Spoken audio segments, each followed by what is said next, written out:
Hi everyone. So it's been a while. I had my baby.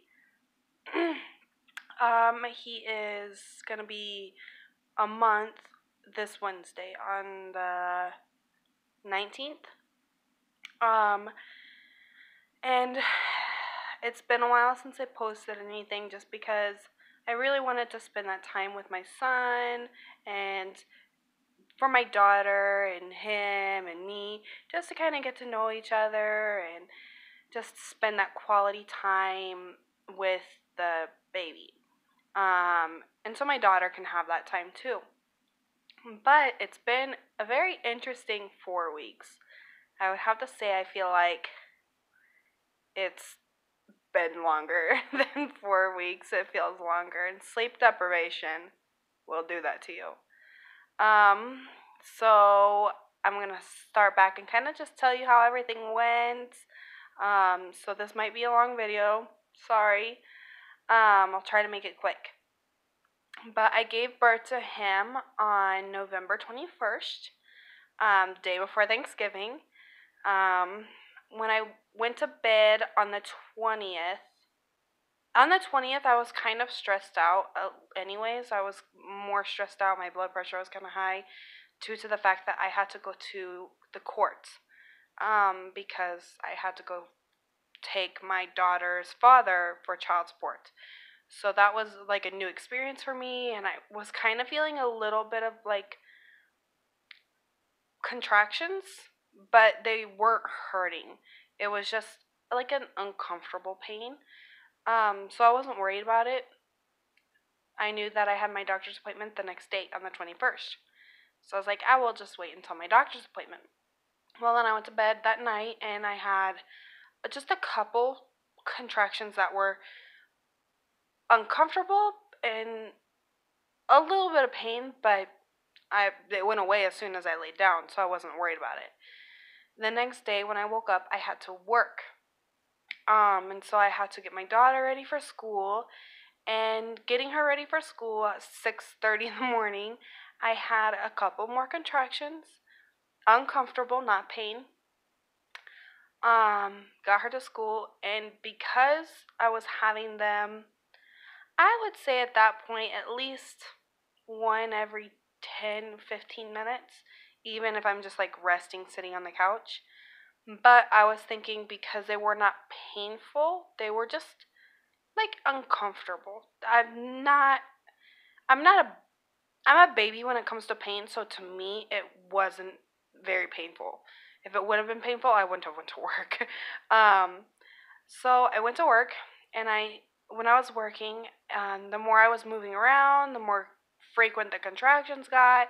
They finally got to where they're like 5 minutes apart, 3 minutes apart, and I would have only been there for like an hour. So I was like, oh, okay, maybe I'm gonna go home and just lay on the couch and try to rest a little bit because I would like to just make it to my doctor's appointment and not go to the hospital if I don't have to. So I come home and I rest, and my daughter is here, and her friend is here, and I am sitting on my exercise ball because my contractions had actually kind of stopped. Not stopped because they were like at least every 8 minutes, but they weren't painful. So I was like, oh, I kind of, if he's gonna be here today, I would like for them to kind of continue. So I got on the bouncing ball and kind of just moved around a little bit and went and laid down on the couch and watched TV. And then I was like, oh, I'm going to get up and I'm going to do dishes and laundry and sweep and mop and vacuum and get my house ready. Keep in mind, his father was working. And so he's like, oh, we're going to have a baby today. And I'm like, no, probably not. I don't think, maybe not today. Maybe I'm in early labor. Who knew? I was just, because it wasn't hurting, I wasn't really thinking it was gonna be like a big deal. Well, fast forward. My doctor's appointment was at 2:45. My daughter wanted to come with me to the doctor's appointment because I told her when it was time to go to the hospital, she would not going to be able to go with me. And it was getting closer to the doctor's appointment, and I was thinking that I was probably going to have a baby that day, but I wanted to still see my doctor. I was being stubborn. My mom was telling me to go to the hospital. Everybody was telling me just go to the hospital. And I wish I would have listened. But I went into the doctor. I sat in the waiting room forever having contractions. Now, keep in mind, in front of my daughter, I could hold in the pain from the contractions. They were starting to become painful, but not to where I couldn't kind of compose myself in front of my daughter. But then when we got into the waiting room and I had been waiting for at least a good 15, 20 minutes, keep in mind, when you're having a contraction at least every 3 to 5 minutes, 15 to 20 minutes is a very long time. I get into the doctor's, my waiting room around like 3:10, 3:15-ish. When we get into the room, the contractions go up a notch, and they really are getting to be difficult for me to compose myself in front of my daughter. So my mom had my daughter stand behind the curtain because I didn't want her like looking at me in pain. This was a bad idea to have my daughter come with me. Honestly, it was a bad idea because she was scared. I felt bad for her. So my doctor comes in the room around 3:30-ish. I felt like I waited forever and having contractions. She's like, "How are you doing?" And I'm like, "I'm having a baby today." And she's like, "Well, we'll see." I was like, "No, I'm having a baby today." And she was like, well, let me check you and we'll see. My previous doctor's appointment, I was 3 centimeters dilated. Okay. When I went in, I was at a 6. She's like, "Oh yeah, you need to go to the hospital. You're gonna have a baby." So my mom took my daughter and drove her to a friend's house. They agreed to watch her, and I drove myself to the hospital. It wasn't very far. It was like a block away, so not really that big of a deal. My doctor had called the hospital and told them, "Hey, Patricia Barnum is coming in. Get her stuff ready. She wants an epidural. So get all that started so she can have that when she gets there." Well, they didn't. They didn't even have it written down that I wanted the epidural. And I don't know if a lot of people know, it's very common in a lot of women actually. Group B strep. It's like an infection, and it's nothing caused by sexually transmitted disease, nothing like that. But it is very common in pregnancies. Well, I had that, so the deal was I needed to get to the hospital in time for them to give me an IV and give me the whole medicine. I needed to take all that medicine right before giving birth so then it wouldn't affect my little bundle. But when I got there, they gave me the IV, they checked me, and I was at a 9. I think I'd been in the hospital like 15 minutes. Gave me the IV. And they're like, "Well, you can't get the epidural. So, but I can give you medicine in your IV to help with the pain a little bit." I'm like, "Great, do it. Like, let's get something going on." Keep in mind, none of my family was there. I was there by myself with the nurses, and the nurses were amazing. I love them. They were all very, very supportive. And the contractions weren't like deafening, like, "Oh, I'm gonna die." I could, like, the pain, I could deal with it. It was uncomfortable and it really hurt, but my level of pain, I got more realistic. Like, it just wasn't as bad as what I thought it was gonna be. I made it worse in my head than what it actually was. But they gave me the pain med, or they were about to give me the pain meds in the IV. And right before she was about to put it in, I had another contraction. And that contraction hurts worse than any of them. And she's like, I'm going to check you one more time before I give this because of the intensity of that contraction. Sorry, I forgot to turn my notifications off. I'm sorry. The next time I will remember. But she checked me and she's like, I am sorry. I cannot give you this medicine. You are going to have your baby now. And I lost I lost it. I just lost it. I cried because I was scared. Not because it was hurting so bad that I couldn't handle it at that time, but I was scared because I had heard all these terrible things about how giving birth without pain meds hurts and like the ring of fire and terrified. I was terrified. I was crying because I was scared. And then my doctor comes in, okay? She's like, all right, it's time to push. And I'm like, no, I don't want to. I can't do this. I was scared. And she's like, let me tell you, the contractions don't hurt near as bad once you start to push because you're having the pressure there. Don't believe them. Don't do it. Don't. That is a big freaking lie. If I could handle my contractions up until I'm about to give birth to my son, like until I'm about to push, then they are lying. Because me being able to deal with that pain, I couldn't do it anymore. Like that was my max. I couldn't do it anymore. I really wanted the pain meds. But I did it. I only did 2 pushes and my son was out. And my doctor's like, look, you're good. Like, your son's going to be here in less than 5 minutes if you push good. So I pushed the first push. Okay, and reality freaking hit me like a truck. And how much that actually hurt.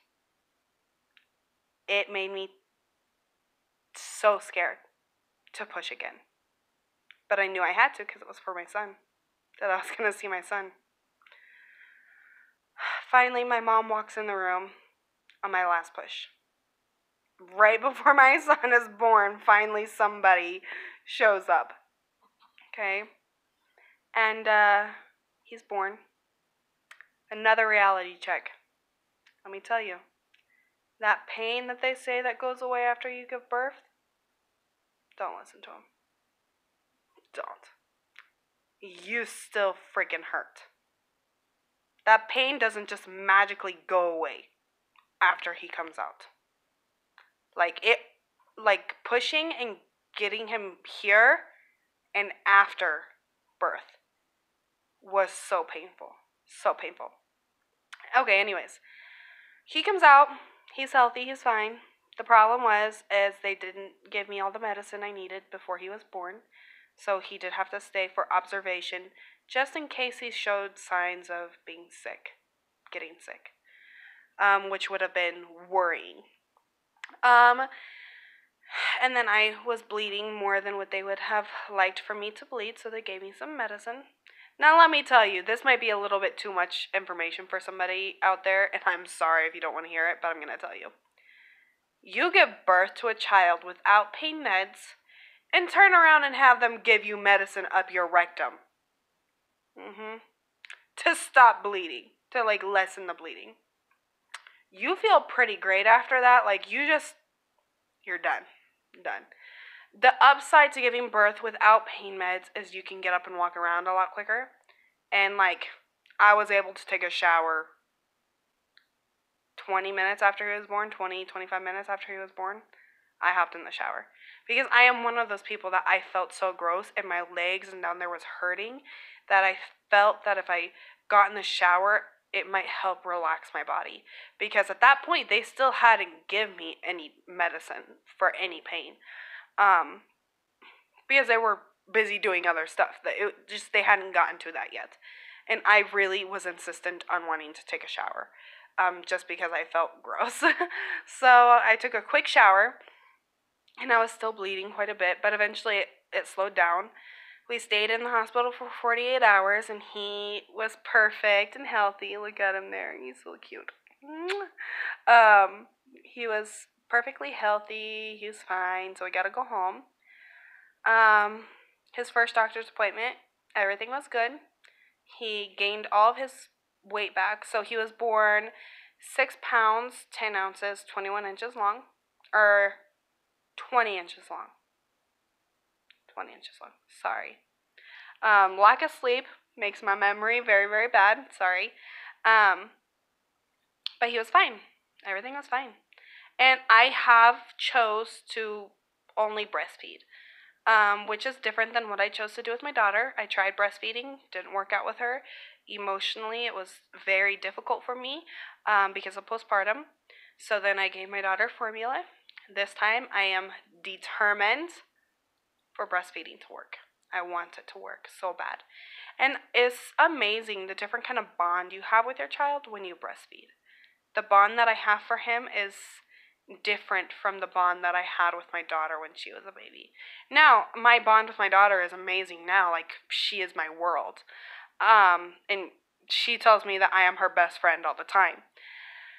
But it's just different. It really is. And it's amazing that you could do something like that, and it's so healthy for your baby, and that you're doing something so good for them. Now, I'm not knocking formula because I did it with my daughter, and formula is just as good. And, like, technology is making formula almost as equal to breast milk. Like, eventually it's going to be the exact same. So, it's fine. Whatever way you want to go, and I might end up going to formula eventually. Not right now, but maybe eventually I will. I would like to try to keep him on breast milk for as long as he needs to be on milk, is what I would like. But breastfeeding and breast pumping, it definitely does take a lot more time. It's more time consuming, and you really have to keep up on your pumping and feeding, and it's just a lot. So if you don't have that determination and the time to be able to do that, then don't feel bad to do formula. So he's doing fine. Well, then today, he had a doctor's appointment today. He is 8 pounds, so he's getting bigger. He's a chunky monkey now. And he is meeting all of his goals for where he needs to be, growing wise. But I don't know if I'm the only one that is like this. Whenever I go into a doctor's appointment thinking that everything's going to be fine, that there's nothing to be worried about, those are the doctor's appointments you walk out of concerned and worried about something. But then when you walk into a doctor's appointment worried and concerned about something, you walk out and your child's just fine. Well, today I walked in thinking that everything was going to be just fine. And I walked out not feeling that way.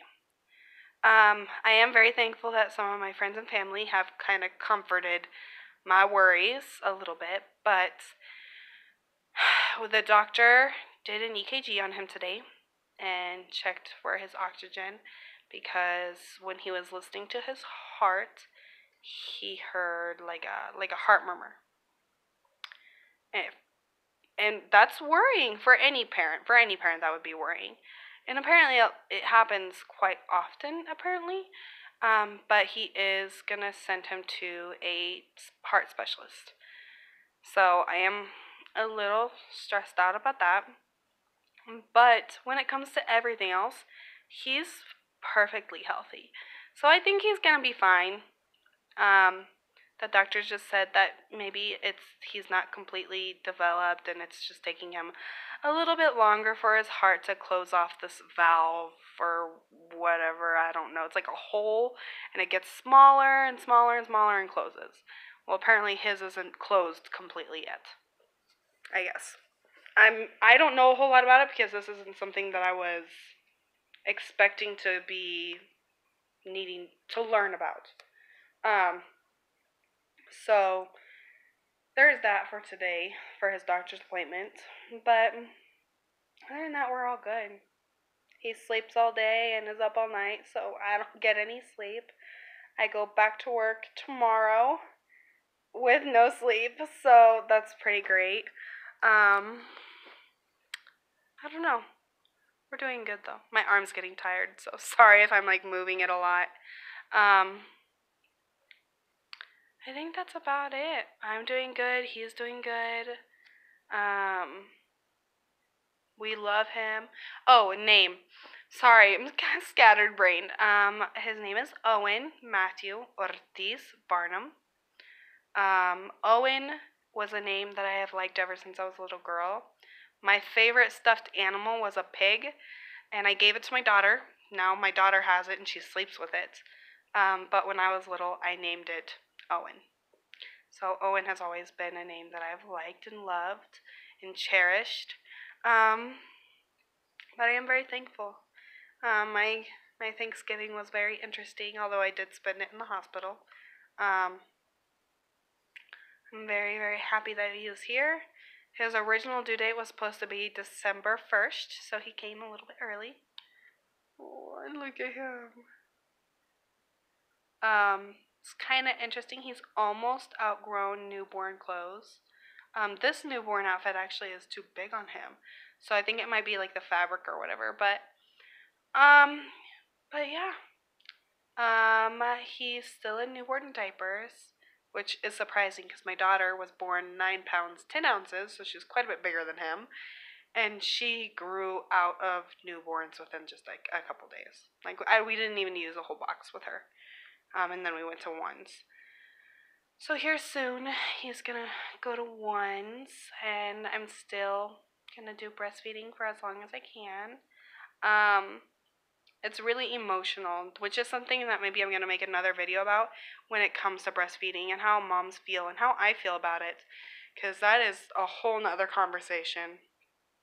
Maybe I will make sometime soon, because it's a new experience for me. But I just wanted to let you guys see my little man.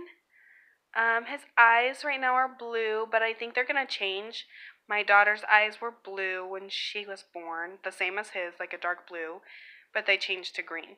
My eyes are green and his dad's eyes are green. So I'm pretty sure his eyes are gonna change. The same as my daughter's did. Oh,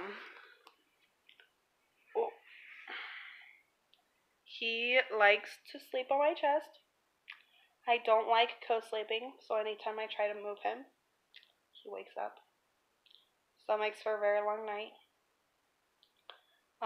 But if I move him too soon, he wakes up and is cranky, and then I have to do the whole routine all over again to get him to go to sleep.